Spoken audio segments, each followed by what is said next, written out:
My name is Jason Huber. I am an HVAC technician, and I was an E4 specialist in the Army as an M1A1 tank. HVAC stands for heating, ventilation, air conditioning.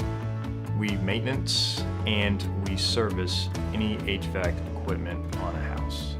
Maintenance is normally just to check up on their systems, just to make sure everything else is running properly, and then service is whenever somebody has a no heat or no cool. I run possibly 3 to 4 calls a day. Whenever it's really hot outside, you have a lot more service calls to do. Whenever it's really cold outside, you have a lot more service calls to do. It's all weather driven.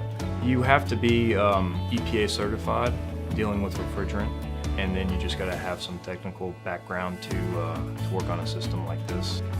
Being in the military, you have to be punctual, hardworking, and a team player. And I use those same skills being an HVAC technician. In 2016, Hiller partnered with our trade school, Total Tech School, to create the Transition to Trades program.